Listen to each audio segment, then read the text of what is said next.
Hello, everyone. Welcome back once again. I am Nicodemus Kane. Today is March the 31st of 2023. I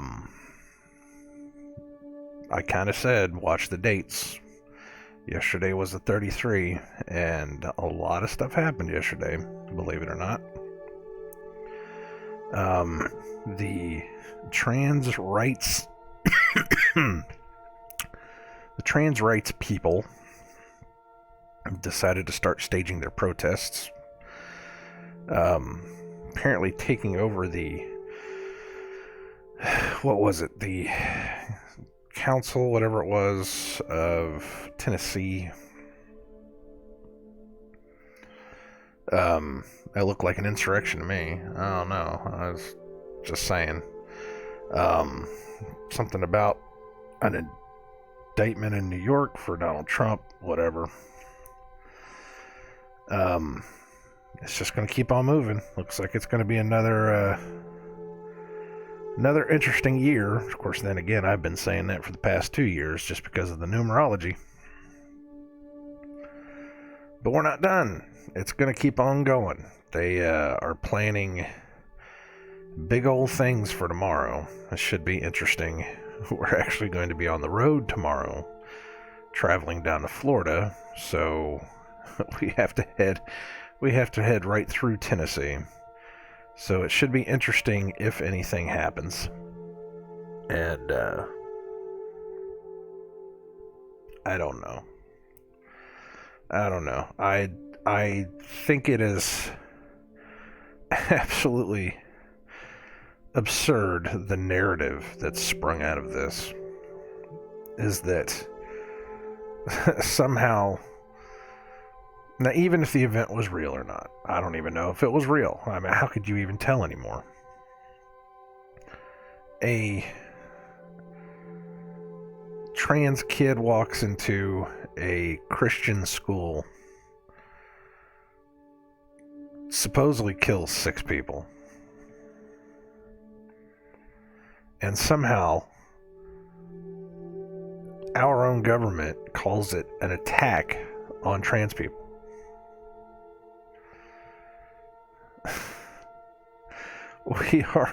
We are in the ultimate extreme age of spin, where they will absolutely take what just happened and completely flip it upside down. But then again, that's what they have managed to make people believe for the past, I don't know, 5 years, is that we all live in the upside down. Bad is good and good is bad. Woe be to them that put good for evil and put evil for good.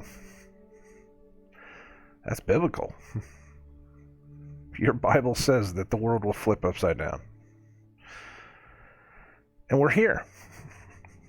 and it has become just an absolute nightmare of lies. And we really have to stand up in the face of this and say, no, we can't. This can't be the way it is. We have to stop this. This has gone on far too long. You don't have to go out there and start mowing people down in the streets. But holy smokes, we have to start telling the truth. We have to start living truth. Something has to be done other than this. We've fallen way too far. And there aren't many ways back from this. There really aren't. The only ways back from this are pure evil. So we have to make a stand now, and it's going to get ugly. It's going to get ugly before it gets better. And I think that's exactly I don't think. I know that's exactly what they want. They want order ab chaos. Order out of chaos. That's what they want. That's how they do things. Problem, reaction, solution. It's the Hegelian dialectic. That's the only way that they can get anything done, is they have to have the consent of the people in order to rule the people.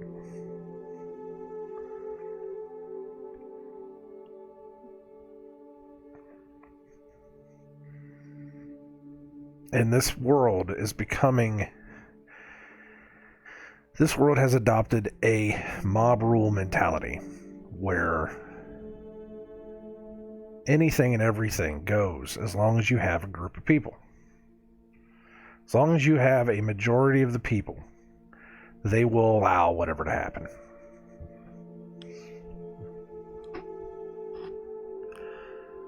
And even that may or may not be a lie. The confusion is real. The lies are real. The deception is absolutely real.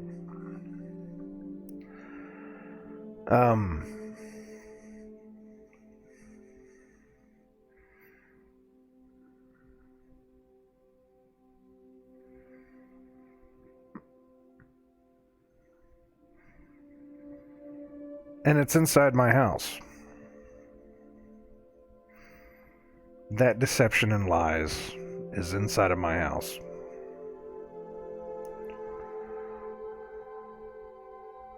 And I need prayers. I need help. I'll go ahead and say it. I'll go ahead and give you the story. My granddaughter is in the situation right now where she thinks she's a boy. She does a lot of girl stuff right now. You know, she's absolutely 100% a girl, but if you call her a girl, she'll say, no, I'm a boy. And she does it over and over and over again. And we've tried talking to her about it, and she's coming around to it. She's slowly coming around to it. But it's still there. And it's because my stepdaughter has raised her that way. Honey, you can be anything you want. Don't ever let anybody tell you. When Mama and Papa will tell you that you're a girl, you can tell them you're a boy. Now, I've heard her make other lies too. I mean, she lies to her kid all the time. And it's just sad and sick and disgusting. But it's there. And it doesn't pop up all the time. You know, it's not like every day we're having to unbrainwash this kid. But, you know, some days she pulls it back towards where it needs to be. And there's other days where it's kind of a struggle, you know? It's really kind of a struggle. You can't just look this stuff up anymore either. How do you prevent your child from it's not something you could just look up anymore. How do you fight gender dysphoria? Everything on Google now is how to help your kid transition. And that's not real. And I will say that until the day I die. And if you don't like that, piss off. Because it's not the truth. It is a lie. I don't care how many people you tell me have transitioned and are better for it. I don't care how many people that you point at and you say, look how much better their life is. I don't care all the stats and the studies and whatever it is. It is not the truth. Especially when it is a child. A 4-year-old kid. You don't get to tell me that. That is the last thing that should be on her mind. When she's 18 out of the house doing whatever the hell she wants to, and she figures whatever it is, and she can rationally have that conversation, then yes, I will talk to her about it. And I will say, honey, it's not real. It's not right. But at 4 years old, when everything that she absorbs is just nonsense and evil, What do you do with that? What do you do with that? How do you handle that? So anyways, I'm getting ready this morning. Had to take a whore bath in the sink because our I don't know what's going on. None of our toilets are flushing, and we think that our septic tank is filled up again, and we may have far bigger problems with this house than we think we do. Again, it's raining right now, so our basement, of course, is wet and flooded, but we can't flush the toilets because the water won't go down. So I didn't take a shower because I don't want to put any more water into it. We're having somebody come out and pump the septic tank again because we think that it's a septic tank. And it doesn't really matter because, of course, if you call a plumber, if a plumber says, do you have a septic tank? The first thing I'm going to say is, well, drain the septic tank and then we'll come talk about it. That's what you got to do. So automatically you're $300 in the hole because you have to have somebody drain your tank. We know this because we did this last year. This is the second year in a row where we've had to drain the tank. So yes, we have a problem somewhere. We absolutely have a problem somewhere. Anyways, that was just me complaining about the house. I go back into the room, and she's in the room because she wakes up, and when she wakes up early, she comes in, she sleeps with us. It is what it is. We have a king-size bed. It doesn't matter. She can sleep with us. It's fine. So I'm sitting there. I'm kind of getting myself ready. I'm cleaning my glasses, getting all my stuff together, and she has a nightmare. Guess what she says? I'm a boy. And I stopped and I was like, wait, what? And I turned around and she jerks really hard again and she said, no, I'm a boy. This is pervading her nightmares now. This sick, evil, twisted world has turned her mind so much that she's dreaming about it. This is sick.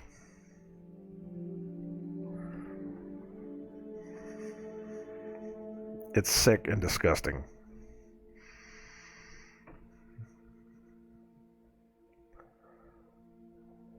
How do we fix it? What do we do? Somebody out there has to have some answers. Because I am already having a hard enough time not being able to focus on other things.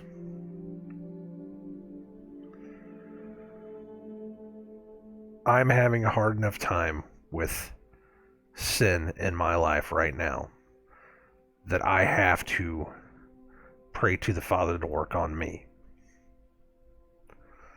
That it is hard for me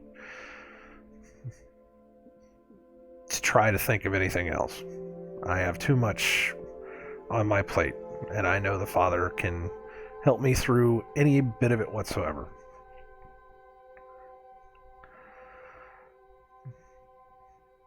Some days I do have doubts, not in God, in myself. And I feel that. I really do feel that. And even though we are not to fear, we are not to worry, we are to live in His name and try to live as righteously as possible. Some days are harder than others. It is not easy. It is most definitely not easy. I can only say through that, this has to be a spiritual attack. Straight out. It has to be. Because it feels like there is so much every day, darkness and evil, and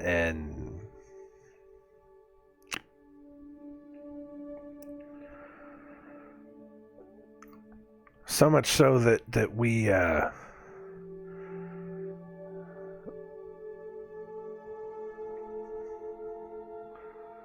really have a fight last night, but we did have a heated argument.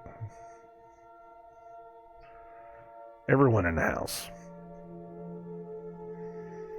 And even though we made up and, everything was okay after that, it was still...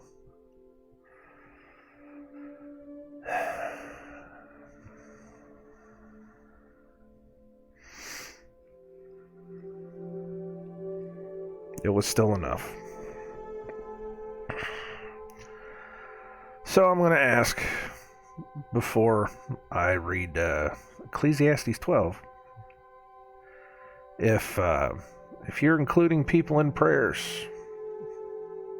please, by all means.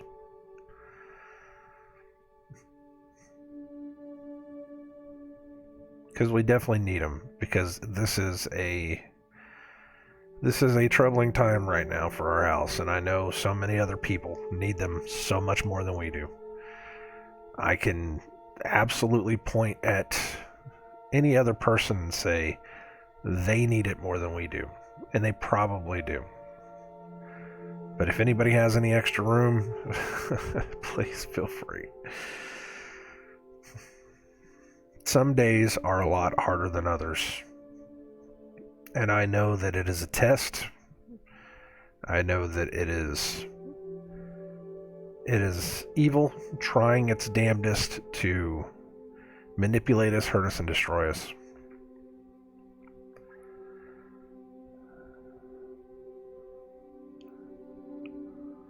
But we most definitely need it. So I just don't want to...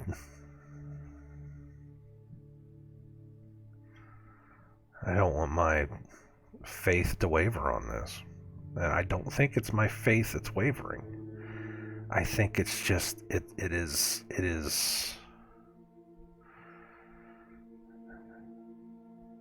a bit much.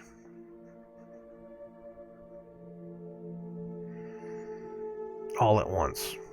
I don't know. Enough about that, though. So this is the last chapter of Ecclesiastes. Ecclesiastes 12, 14 verses, 2 pilcrows, as far as I can see. So this should be nice and easy. It should be an easy read. But this will be the last little bit of Solomon. I'm not going to read the Song of Solomon. I might get a strike just for sounding like pornography. It's a beautiful it's a beautiful book, though. The Song of Solomon. It's a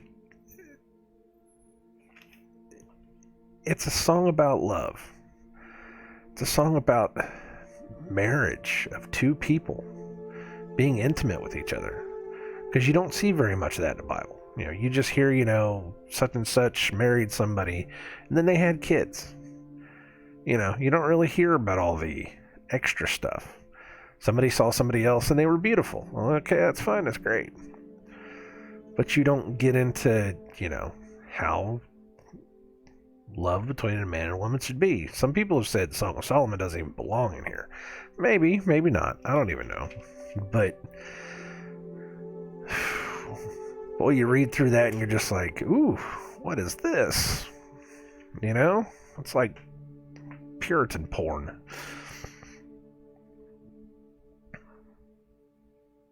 It is, though, man. It's like Puritan porn. But I'm not reading the Song of Solomon. I'm sorry. One of these days, maybe, if it comes down to it, if I have nothing else to read in the Bible, then maybe, possibly.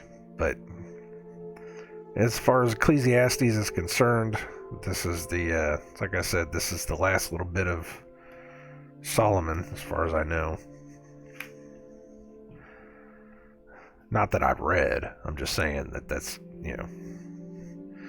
the end of what he supposedly wrote. So let's go ahead and read this. Ecclesiastes 12. And again, it's funny. I know I'm not. It's almost like I'm avoiding it. Has it been? I bet you it's been 12 weeks. Has it been 12 weeks since I did Ecclesiastes 1? Simply because my father-in-law put it into my head. You know, I was talking yesterday about sowing seeds. And if you want to talk about sowing seeds, that's how you sow seeds.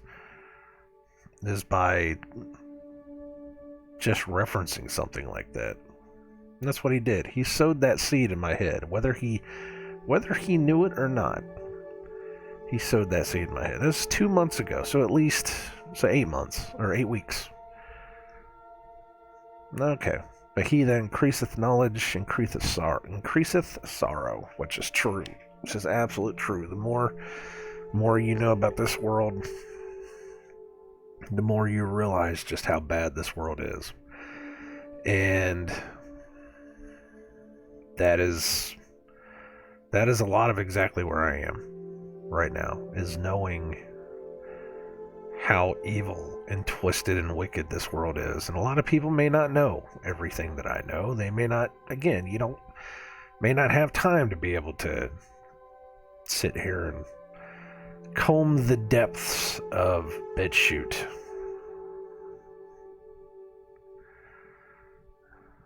But every single bit of it is just a nightmare. And everything is so twisted and so dark and so evil now. And it just gets worse and worse. Why does it get worse and worse? Well, I'll add one more time. Because evil snowballs consistently and constantly. So anyways, let's go ahead and read this. Ecclesiastes 12. Wait a minute. I need to make sure I am still... Yeah, I'm still recording. I had to check to see if we're still recording, man. I don't even know. Alright, Ecclesiastes 12. Remember now thy Creator in the days of thy youth, while the evil days come not, nor the years draw nigh, when thou shalt say, I have no pleasure in them. While the moon, or the light, or the moon, while the sun, sorry about that, while the sun, or the light, or the moon, or the stars be not darkened, nor the clouds return after the rain. In the day when the keepers of the house shall tremble, and the strong men shall bow themselves, and the grinders cease because they are few, and those that look out of the windows be darkened. And the doors shall be shut in the streets, when the sound of the grinding is low, and he shall rise up at the voice of the bird, and all the daughters of music shall be brought low.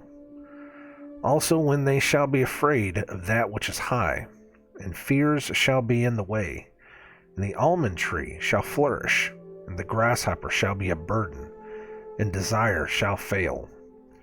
Because man goeth to his long home, and the mourners go about the streets.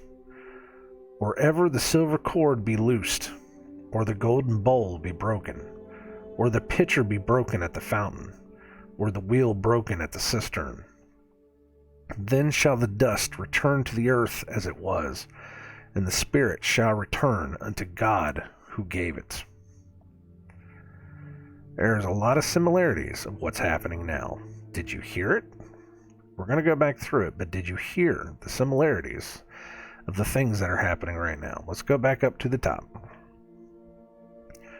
Remember now thy Creator in the days of thy youth, while the evil days come not. Okay, while the evil days come not. They were still good days. While the evil days come not, nor the years draw nigh, nor the end of time draws nigh, when thou shalt say, I have no pleasure in them. The last days, when everything is falling apart. Again, this could also mean, the end of your life, where you just take no pleasure in it. Back when you were a kid, you had all this good stuff and all this fun stuff. But as you get older, your body starts wearing down. You just can't do as much as you used to, and you're starting to find out that the things that you used to have and you used to love just aren't any good anymore. Nobody respects you. Nobody cares for you. At the same time, that could also be the life of the world. In the days of the youth of life of the world, things were good, prosperous. Now they're starting to get dark and dismal, and things are starting to rot because it's the end of time. God has told us over and over again that the end will come this way.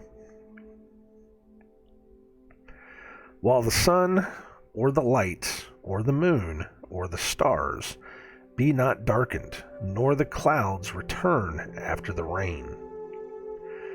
Remember, at the end days, in Revelation, it tells us that the sun and the moon will not give their light anymore, that the stars will fall from the sky, that everything will be darkened. Some people say there's going to be 3 days of darkness. I don't know if there's going to be 3 days of darkness or not, but it'll be darkened. There will be nothing. It will be blackness. Nor the clouds return after the rain. Now, I have seen far too much of that over the past however many years. Clouds that just hang there, even after it rains. A rain will come and dump, and then for the next 2 days, it is just that murky, nasty bubble clouds. It's like a cloud blanket over the sky. I've seen far too much of that. It makes me wonder just what's going on in the sky. I know exactly what it is. It's spray constantly. What do you think it is? Clouds without water is something that we've read before as well. They are clouds without water. They are useless. They are nothing. All they do is just darken our spirits, dampen our hearts. In the day when the keepers of the house shall tremble, and the strong men shall bow themselves. When the keepers of the house shall tremble, and those that are supposed to be the ones looking out for all the others, shall tremble, shall be afraid, shall not make good judgment calls. And the strong men shall bow themselves. The protectors shall give themselves over. The ones that are supposed to stand upright are the ones that will be, taking a knee.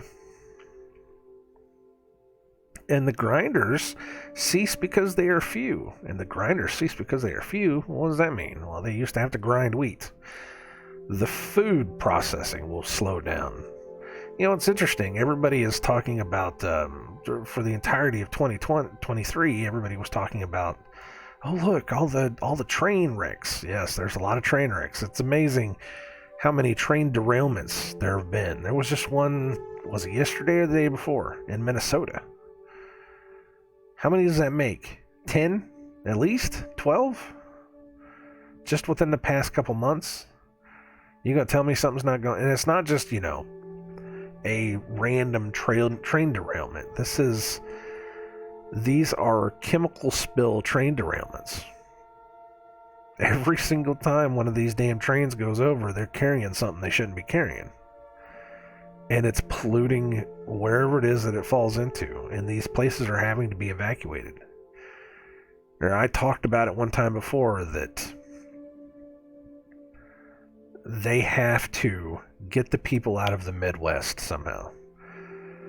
Somehow the Midwest has been able to survive all the other things that have been happening. The Midwest has been able to not be caught up in all the nonsense. We've had a constant stream of food. We've had a constant stream of supplies. We really haven't been touched. There haven't been too many riots or too many problems here in the Midwest. Indiana, Ohio, Illinois, well, except for Chicago, of course, but I'm talking about like Midwest, Illinois, Kentucky. Yeah, it's not really been that much of a problem. But I said they have to do something to get the Midwesterners to get to their places.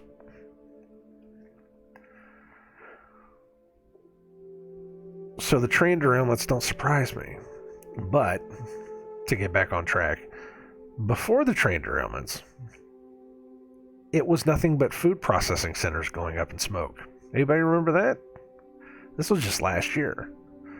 Food processing plants, just like spontaneously combusting. There was, the one I saw said it was like 100 of them, 130? I don't remember how many was, but it was a lot. And everybody kept saying, oh, it's just a coincidence. Oh, it's just a coincidence that the same time that all these food processing plants are blowing up and going away, that they are slaughtering hundreds of thousands of chickens and cows because of diseases, that, certain billionaires in the world are buying up all this farmland that they're never going to use. It's just interesting. And then they start telling us while these places are burning, they're telling us, oh, hey, we can start eating bugs now. You don't think there's an agenda going on here? But of course, we switched over from food processing plants straight into train derailments and the trans agenda. Because they need you distracted 24/7. It has been event after event after event in order to keep you distracted from any kind of truth whatsoever. And there's so much going on that people just can't take a breath. I've heard too many people saying it, that it's too much. People can't focus on any one thing anymore. They're breaking us down. This is MK Ultra mind control stuff. They're trying to section off our minds in order to better control us. And sadly, it's working. And the grinders cease because they are few, and the food will go away. And those that look out the windows be darkened. There are no clear skies anymore. Goodbye, blue skies. It's a Pink Floyd song. Verse 4, and the doors shall be shut in the streets. Will they? Yes, they will. They're shutting the streets. They'll board up all the places because the whack jobs in the streets trying to kill each other. When the sound of the grinding is low, and he shall rise up at the voice of the bird. And he shall rise up at the voice of the bird, and all the daughters of music shall be brought low. What does that mean? He shall rise up at the voice of the bird. Let's look that one up. Verse 4. And he shall rise up, to arise, to stand up, to be fixed, to be valid, to persist, to raise up, at the voice, at the sound of the bird, the fowl. Well, we do that anyways, though. Well, we used to. We still do to a point. So, people used to wake up to the crow. When the crow would sound, that was your moment to wake up, because that was whenever the sun rose. That's what farmers used to do. That's what we used to do whenever we used to live in Florida. There used to be people that used to have crows. Or not crows. What am I saying? Chickens. Roosters. There you go. Sheesh. But whenever the rooster would crow, I think that's what I was looking for. When the rooster would crow, that's when you knew that the sun was up. And that was whenever you started your day. People still do that. It's just they don't have roosters anymore. They have alarm clocks. They have their phones. They wake them up. That's the noise that it makes. You don't wake up naturally anymore. No one ever wakes up naturally anymore. It is always an unnatural awakening. Me, sadly, I constantly wake up, 3 minutes, 5 minutes before my alarm goes off. I hate it. It's terrible. I cannot stand it, but it's constant because I've always been able to do that. It makes me mad sometimes. I'll wake up 7, 8 minutes before my alarm goes off, and it's like, well, what's the point? What am I going to do? Lay here in bed for 8 minutes and it feels like 2 minutes? And then my alarm goes off anyways. I'd rather just get up and start the day. It's like today. I got woke up at 4:56. I usually wake up at 5. 4 minutes. I was like, it's whatever. Let's just go ahead and do it. But there's something in that, though. And he shall rise up at the voice of the bird, and all the daughters of music shall be brought low. Again, it's probably something about the time period that we don't know that's in that. I don't know. Verse 5, also when they shall be afraid of that which is high, and fears shall be in the way, do the majority of people right now fear? Oh, yes, they do. There's still people out there wearing masks. Come on now. Come on. Not only that, but it's constant fear campaign of, if we don't fight the Russians, we're never going to be able to get back to life. Oh, Ukraine is the center of the universe. If we don't free Ukraine, we're never going to get anything back. That's the most bogus, complete nonsense ever. You're telling me that some little tiny country that's not even the size of Texas has that much control over the world? No, that's crap. And if you're falling for that, I'm sorry, but you're brainwashed. That they appreciate people like you. That little tiny country has nothing to do with anything. We can find better ways. Don't ever let anybody tell you gas prices are so high, shipping prices are so high. Don't ever let them tell you that the shipping, the logistics of the world are all ruined now because of the Ukraine. No, don't even try to convince me either. We can circumvent certain countries, especially little tiny countries like that. Don't even get me into the fact that we've already sent them, how much has it been now, $100-200 billion, really, funneling money through the Ukraine. You have drug users literally dying on the streets of Philadelphia.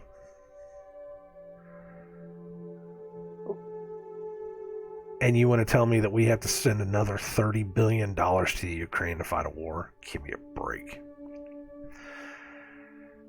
Also when they shall be afraid of that which is high, and fears shall be in the way, and the almond tree shall flourish. Now there's probably something there too. And the grasshopper shall be a burden. It talks about locusts in the end. And desire shall fail. Because men goeth to his long home, and the mourners go about the streets, or ever the silver cord be loosed, or the golden bowl be broken, which it takes a lot for a golden bowl to be broken, or the pitcher to be broken at the fountain, or the wheel broken at the cistern. Then shall the dust return to the earth as it was, and the spirit shall return unto God who gave it. Then shall the dust return to the earth as it was. When everything is burned off of the world, the earth will go back to the way it was. He will make a new earth. He will make something new, something better. That's what he tells us. That he will wipe the slate clean.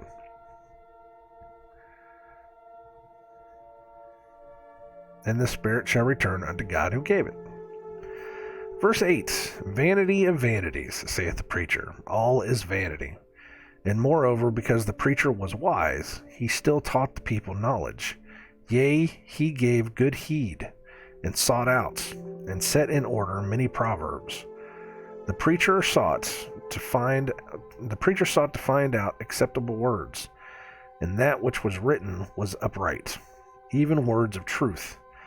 The words of the wise are as goads, and as nails fastened by the masters of assemblies, which are given from one shepherd. And further, by these, my son, be admonished. Of making many books there is no end, and much study is a weariness of the flesh. Okay, let's go back up to 8. Vanity of vanities, saith the preacher, all is vanity. How many times have we said that? Everything is vanity. All things are vanity. Everything that is done in this world is vanity. It is for yourself. Everything you do.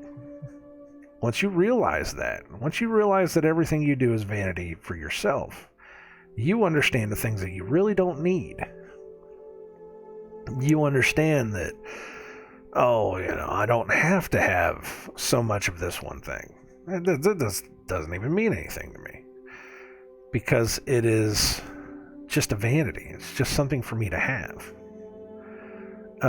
When you do something for yourself and you realize how much of a vanity it is, how much you need those Facebook likes, or you need that attention you get by dressing fancier, shaving, putting on makeup, doing all the whatever it is, you realize you don't need that. And you start living your life better. You start understanding that I don't need to make a show of it everywhere I go. In anything I do. It doesn't matter. Because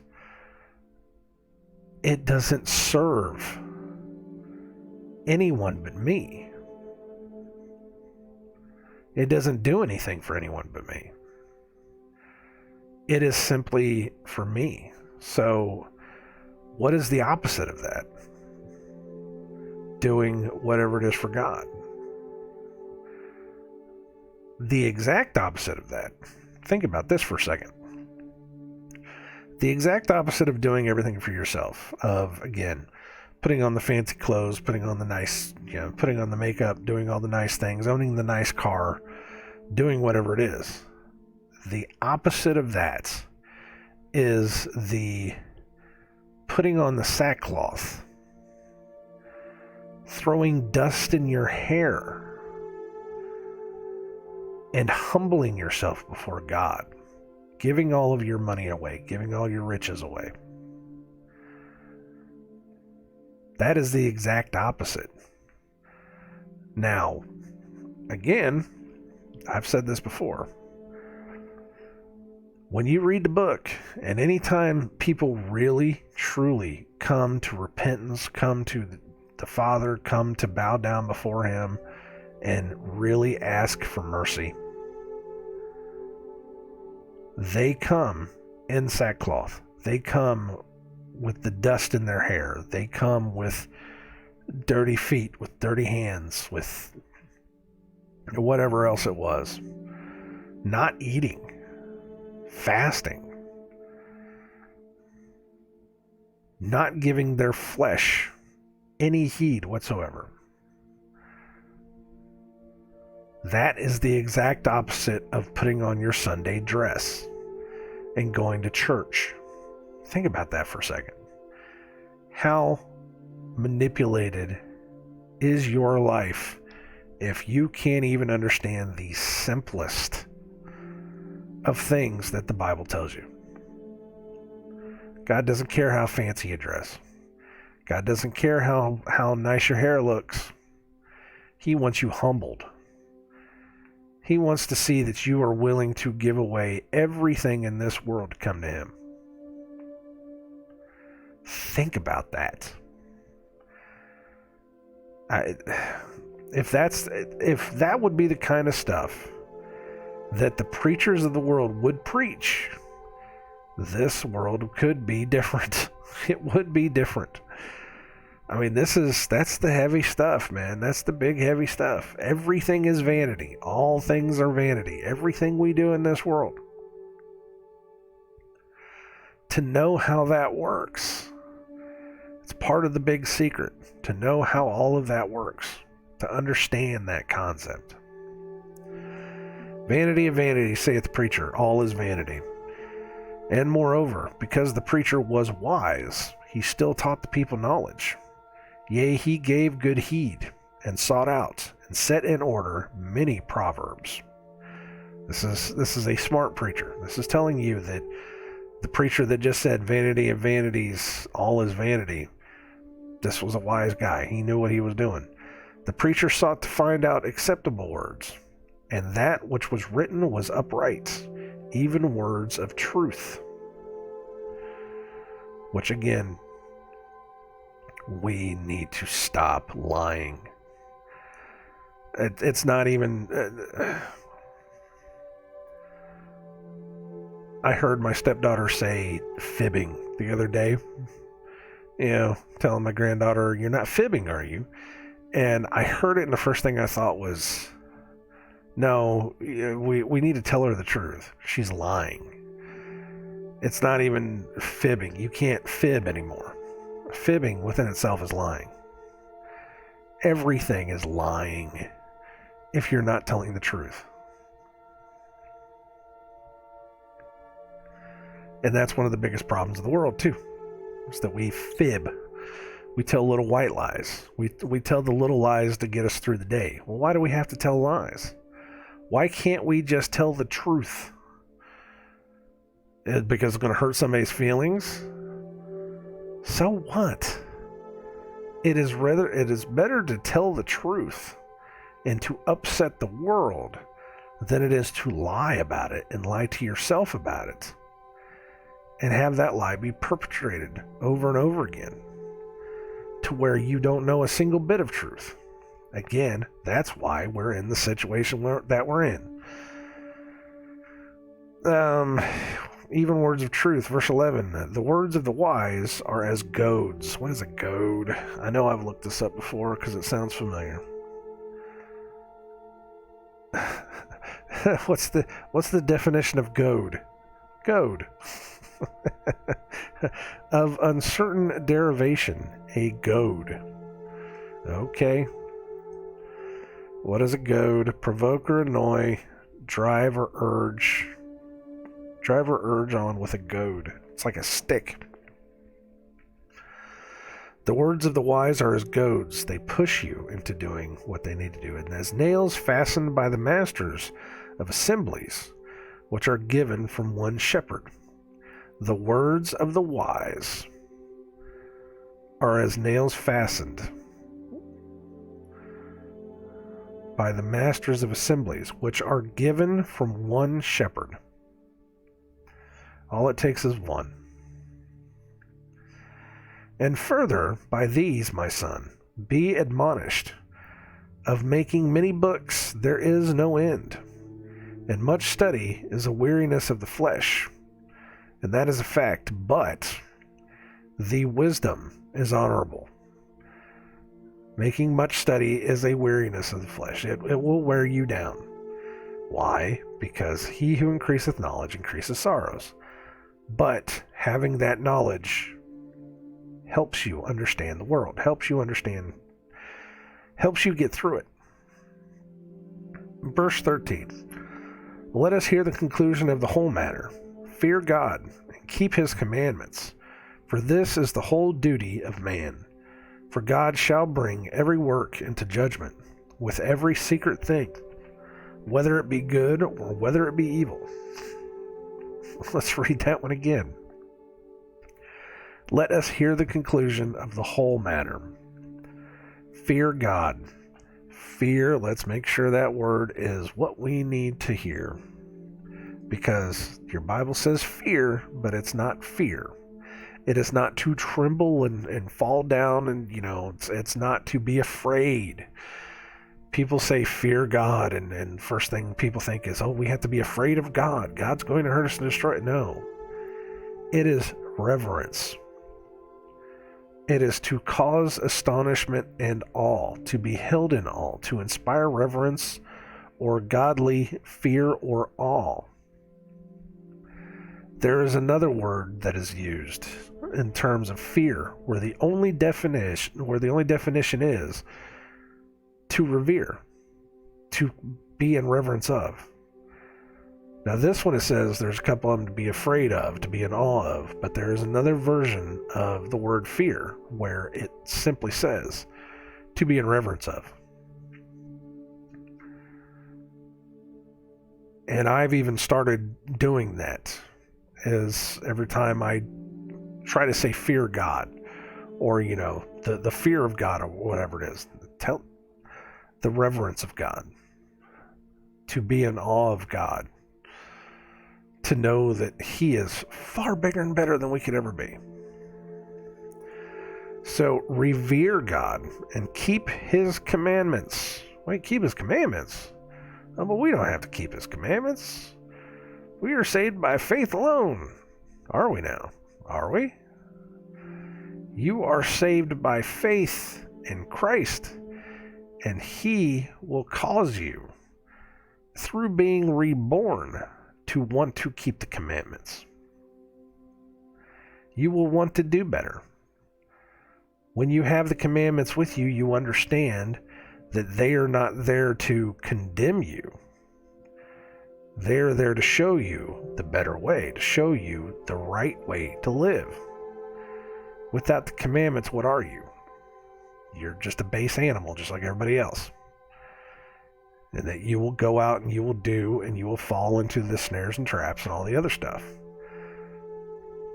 Because you do not live in those commandments. But when you do, when you live in those, when you want to live in those, you live better. You do live better. God never gave us a bad commandment. Some people say that, well, the law is the thing. Well, the law is the law. I'm talking about just the commandments itself. Whenever God said, don't do this, don't do that. Everybody seems to think that the commandments only came from Deuteronomy. No, God's been giving you commandments throughout the entire Bible. You're just not listening. You're not listening to His commandments. It is amazing how people want to get so stuck on that. It's like, no, that's not what it is at all. What was the very first commandment? Hold no gods before Him? No. The first commandment was go forth, be fruitful, multiply. What was the second one? Don't eat from the tree. Those are commandments. Now, when you talk about the 10 Commandments of just living righteously, yeah, that's something different. But God's been giving us commandments throughout the whole book. He constantly gives it to us. You can't even follow the simplest of them. I've said that I don't know how many times now, countless times. You can't even get over the don't worship me as the pagans worship their gods. You can't even get over that one. And you're going to tell me that I got to worry about all these other ones. Come on now. And if you want to talk about the 10 Commandments, you can't even hold the first one. Hold no other gods before me. I mean, it is amazing it's not arguments, but the discussions that I've had, the people that I've listened to that will just go on and on about that. About, well, in Deuteronomy it says, well, this isn't even Deuteronomy, man. Why don't you go to some other one? Let's try Isaiah, Jeremiah, Ezekiel. Well, they were just taking the same thing. Well, yeah, they were talking about the same things. But you're not listening. You're not hearing what He says. And that stretches all the way through to Christ as well. He said the same exact things. You just aren't listening. You're not wanting to believe it because you want to keep living in the unrighteousness of this world. We have to tell the truth. We have to hear the truth. We have to understand the truth. It's all bigger than this. It's all way, way bigger. Let us hear the conclusion of the whole matter. Fear God and keep his commandments, for this is the whole duty of man. For God shall bring every work into judgment, with every secret thing. What's the line?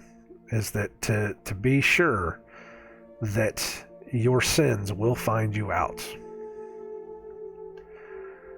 Whether it be good or whether it be evil. For God shall bring every work into judgment, with every secret thing, whether it be good or whether it be evil.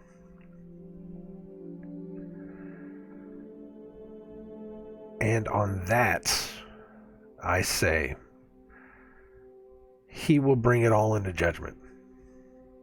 But you can ask for forgiveness.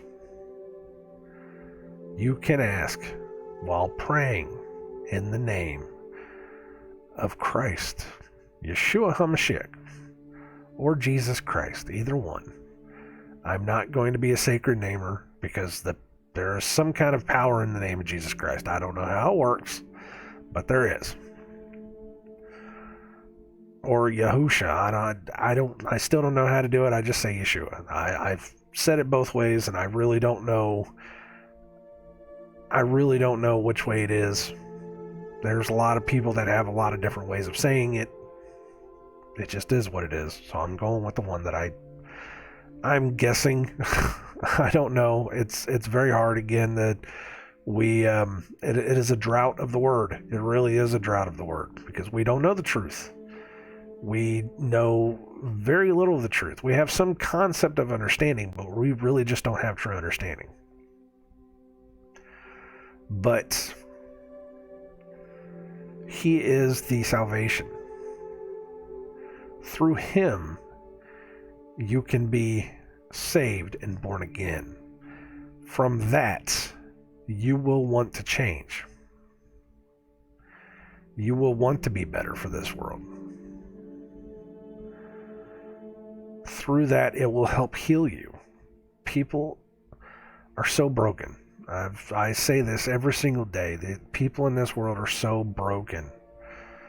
We are so manipulated and not told how to live a true and honest life. It's the way this world has made us. This world has made us broken and pushed down and fearful and all of it, just every single bit of it. And because of that, we are all broken and we're all in pain and we're all suffering and we're all falling for the lies. We're falling for darkness and we're falling for evil, and more and more and more it builds and builds and builds. And I didn't understand that until I was fixed. I was healed. And I'm still not perfect. I'm still broken. There's still parts of me that I have to fight with constantly. But Christ helped me out. Because he is that salvation and he can fix us. And people don't have to believe it. They don't want to believe it. They don't have to believe it. And I feel sorry for them. They've been lied to about what and who Christ is, what he can do for us, who he is, how it works. They think that it's something that's completely different. I used to think the same thing. It's not the evil Catholic Church that the movies and the TV shows have made it out to be. That's not what it is at all. It's something far better than that, something far more beautiful than that, something amazing. And no matter how much you No matter how much you find out more, you also find those people that go out of their way to tell you that it's not real, that it's something else entirely. And I've listened to those people because I want to hear both sides of the story. And I've heard them, and it's amazing when people try to go against Christ, go against God, and tell you that the Bible isn't real and that none of this stuff matters and it's all like that.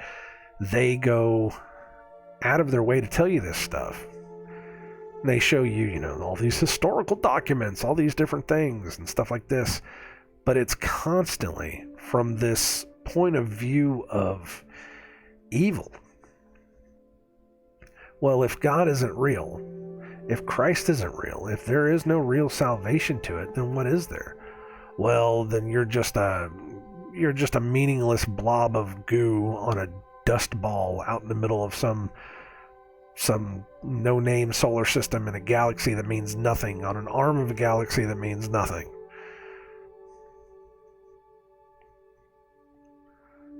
Their only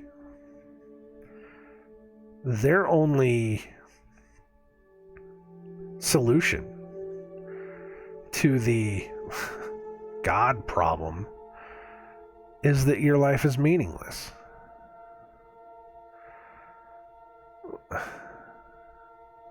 Your life is not meaningless. Don't listen to these people that try to convince you otherwise. There's so many of them out there that do that. I've seen the videos. I've heard the arguments. I've listened to people. I've listened to those that tell me that they don't want to worship some God that's going to tell them that they can't do anything, and that they don't believe in it, and they will go out of their way to prove to you, I don't know why, that it means nothing. I've had that too many times as well. Is that I've talked to people and I've said, look, I am on a totally different level at this point. I believe with my whole heart. Christ came down and saved me. God has something better for me. He can have something better for you if you want it. No, I don't want that. Well, okay, it's there if you want it. Well, wait a minute, let me convince you that you're wrong.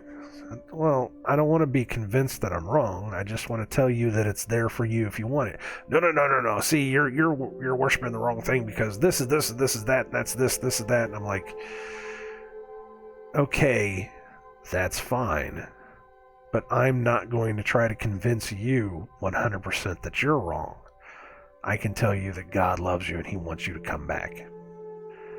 And if you don't want that, then I'm sorry. That's on you. But when you are ready, He's there. Yeah, but see, you're wrong, and you have to understand that this is this is that. And you see the evil. You understand that evil. They push and push and push, and they try to convince you constantly. No, you're wrong.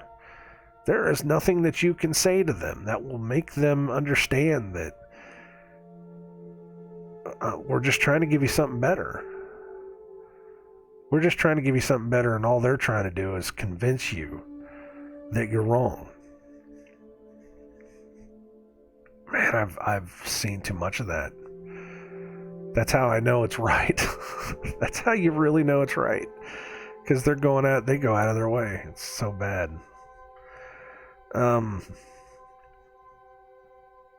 Alright. Look, man, everything is vanity.